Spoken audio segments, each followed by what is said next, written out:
샬롬 영화교회 윤광서 목사입니다. 감리교 창시자인 영국의 요한 웨슬레 목사님이 어느 날 이런 설교를 하셨답니다. Earn as you can. 할 수 있는 대로 돈을 버십시오. 성도들이 아멘 했답니다. 또 이야기하기를 Save as you can. 열심히 돈을 모으십시오. 이번에도 아멘 했답니다. 그리고 Give as you can.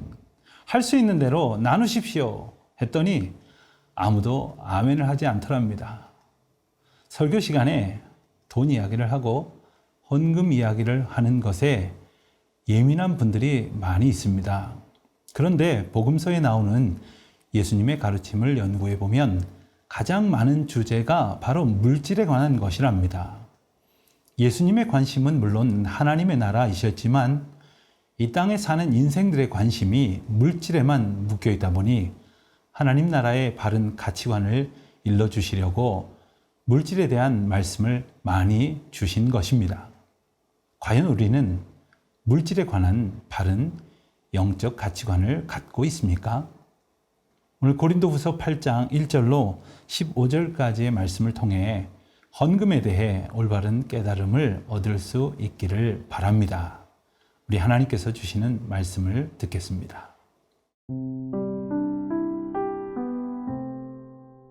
고린도후서 8장 1절에서 15절 말씀입니다. 형제들아, 하나님께서 마게도냐 교회들에게 주신 은혜를 우리가 너희에게 알리노니 환난의 많은 시련 가운데에서 그들의 넘치는 기쁨과 극심한 가난이 그들의 풍성한 연보를 넘치도록 하게 하였느니라. 내가 증언하노니 그들이 힘대로 할 뿐 아니라 힘에 지나도록 자원하여 이 은혜와 성도 섬기는 일에 참여함에 대하여 우리에게 간절히 구하니 우리가 바라던 것뿐 아니라 그들이 먼저 자신을 주께 드리고 또 하나님의 뜻을 따라 우리에게 주었도다. 그러므로 우리가 디도를 권하여 그가 이미 너희 가운데서 시작하였은즉 이 은혜를 그대로 성취하게 하라 하였노라. 오직 너희는 믿음과 말과 지식과 모든 간절함과 우리를 사랑하는 이 모든 일에 풍성한 것 같이 이 은혜도 풍성하게 할지니라. 내가 명령으로 하는 말이 아니요 오직 다른 이들의 간절함을 가지고 너희의 사랑의 진실함을 증명하고자 함이로라. 우리 주 예수 그리스도의 은혜를 너희가 알거니와 부요하신 이로써 너희를 위하여 가난하게 되심은 그의 가난함으로 말미암아 너희를 부요하게 하려 하심이라. 이 일에 관하여 나의 뜻을 알리노니 이 일은 너희에게 유익함이라. 너희가 1년 전에 행하기를 먼저 시작할 뿐 아니라 원하기도 하였은즉 이제는 하던 일을 성취할지니 마음에 원하던 것과 같이 완성하되 있는 대로 하라. 할 마음만 있으면 있는 대로 받으실 터이요 없는 것은 받지 아니하시리라. 이는 다른 사람들은 평안하게 하고 너희는 곤고하게 하려는 것이 아니요 균등하게 하려 함이니 이제 너희의 넉넉한 것으로 그들의 부족한 것을 보충함은 후에 그들의 넉넉한 것으로 너희의 부족한 것을 보충하여 균등하게 하려 함이라. 기록된 것 같이 많이 거둔 자도 남지 아니하였고 적게 거둔 자도 모자라지 아니하였느니라. 우리가 잘 아는 대로 사도 바울은 이방인들을 위한 선교에 힘썼습니다. 반면에 예수님의 12 제자들은 유대인 공동체 선교에 주력했습니다. 그리고 이 두 그룹은 협력적 관계를 지향했습니다. 그런데 뒤늦게 복음을 전해받은 이방인 지역의 교회들은 부흥의 복된 소식을 전할 수 있었지만 모교회라고 할 수 있는 예루살렘 교회에는 뜻밖의 어려움이 찾아왔습니다. 그 가장 큰 이유는 유대인들의 핍박 때문이었습니다. 유대인들은 예수님을 십자가에 못 박았듯이 그의 제자들과 그리스도인들을 박해하는데 혈안이 되어 있었습니다. 그리고 또 한 가지 어려움은 예루살렘에 임한 흉년과 기근 때문이었습니다. 이런 소식이 전해지자 고린도 교회는 바울이 에베소에서 사역을 할 때 뜨거운 신앙의 열정으로 그 어느 교회보다 먼저 예루살렘 교회 성도들을 위한 구제 연보를 작정했습니다. 그리고 그들의 열심은 다른 여러 교회들에게도 신선한 자극을 주어 그들로 하여금 예루살렘 교회를 돕는 일에 동참하게 했습니다. 그런데 고린도 교회는 1년이 지나도록 작정한 연보를 보내지 못했습니다. 아마도 고린도 교회의 분열로 인한 갈등과 고린도 교인들이 거짓 사도들에게 속아서 사도 바울의 사도 직무 수행에 대한 오해한 일들이 크게 영향을 주었기 때문이었을 것입니다. 바울은 앞서 7장의 말씀처럼 자신이 써보낸 눈물의 권면을 받아들여 회개하고 신앙을 회복했다는 고린도 교회 공동체의 소식을 듣자 그들이 하나님 앞에 작정한 연보를 마무리 지어줄 것을 부탁을 합니다. 6절 말씀을 보면 이미 너희 가운데 시작하였으니 이 은혜를 그대로 성취하게 하라 하는 권면이 나옵니다.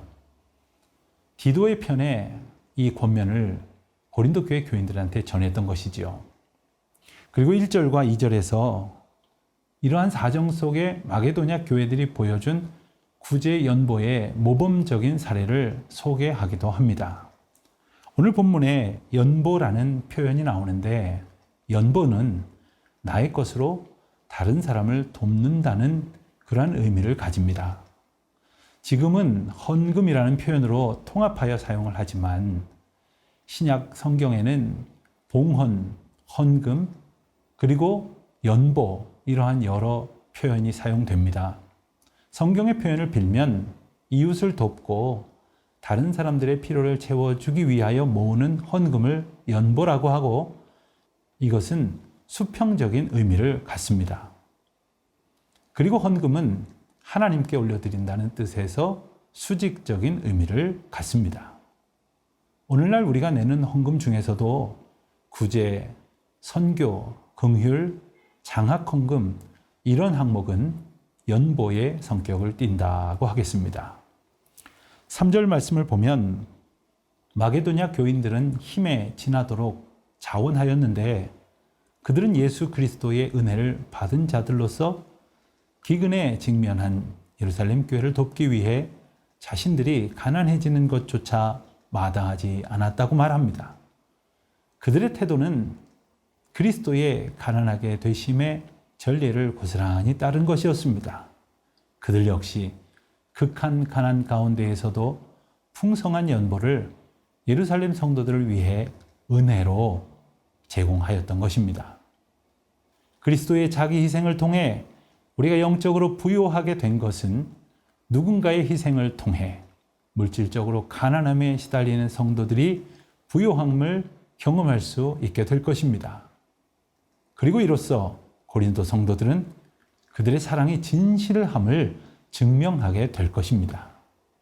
성경은 하나님께 올려드리는 봉헌이나 그 마음으로 이웃과 나누기 위해 바치는 연보 자체가 하나님의 복이요 은혜임을 분명히 가르쳐 줍니다. 또한 8절 말씀처럼 사랑의 진실성을 증명하는 소중한 기회이기도 합니다. 물질이 있는 곳에 마음이 있기 때문이죠. 우리의 마음이 어디에 있는지를 늘 살펴보시기 바랍니다.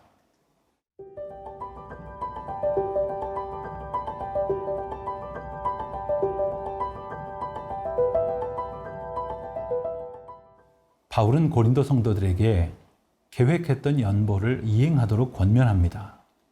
그들은 1년 전에 예루살렘 교회를 위해 연보를 하기로 작정한 바 있었지만 여러 가지 이유로 진척되지 못했는데 이제 그 문제들이 해결되었으니 이행하도록 이끄는 것입니다. 우리는 때로 형편과 상황을 핑계 삼아 섬김과 헌신을 미루곤 합니다.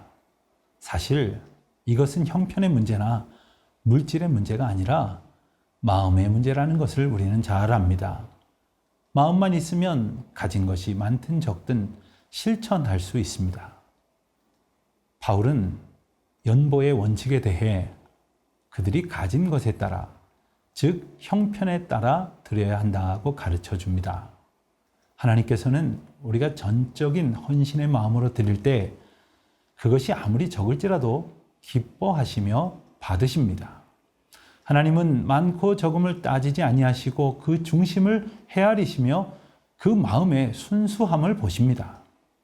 그러므로 오늘날 우리가 드리는 헌금은 하나님께 드리는 감사의 마음으로부터 시작하여 이웃을 사랑하라 하신 순종의 나눔으로 이어져야 할 것입니다. 바울은 고린도 교인들에게 구제에 동참하는 것이 그들에게 유익이라고 일러줍니다. 바울은 예루살렘 교회를 위한 연보에 동참할 것을 권면하지만 강요하지는 않았습니다. 왜 바울은 그들에게 유익이 되는 일임에도 강요하거나 명령하지 않았을까요? 신명기 15장 7절로 11절까지의 말씀을 보면 구제에 대한 하나님의 엄중한 명령이 기록되어 있습니다. 하나님께서는 구제를 할 때 내 손을 움켜쥐지 말고 넉넉히 구워주라, 아끼는 마음을 품지 말라 말씀하셨습니다. 즉 구제할 때 자원하는 마음으로 하라는 것이지요. 잠언 19장 17절에도 가난한 자를 불쌍히 여기는 선행은 하나님께 구워드리는 것과 같다고 말씀합니다. 자원하여 어려운 형제를 돕는 것은 하나님의 말씀을 지키며 살아가는 것이기에 바울은 그들에게 유익이라고 설명한 것입니다. 13절부터 15절까지의 말씀에서 바울은 또 다른 연보의 목적을 설명합니다. 우선 다른 사람을 평안하게 하는 섬김이다 일러줍니다.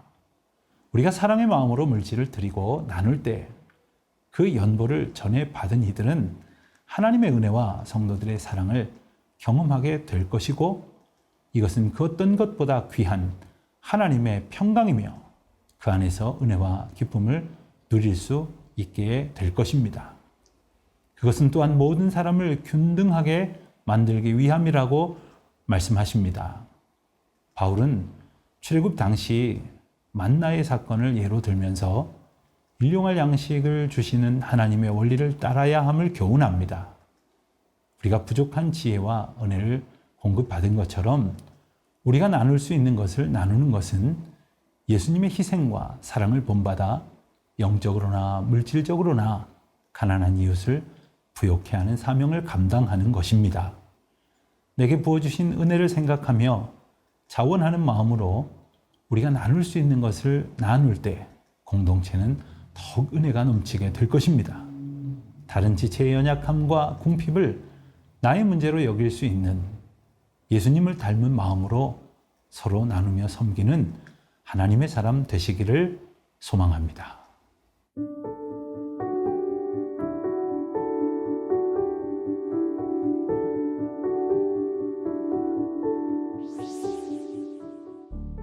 사랑의 하나님, 저희가 다른 지체의 연약함과 궁핍을 나 자신의 문제로 여기는 마음을 갖기 원합니다. 내가 받은 은혜를 기억하며 인색하지 않게 자원하는 마음으로 어려운 이들을 섬기고 나누며 예수 그리스도의 사랑을 실천하는 성도들로 살게 하여 주시옵소서. 예수님의 이름으로 기도드립니다. 아멘.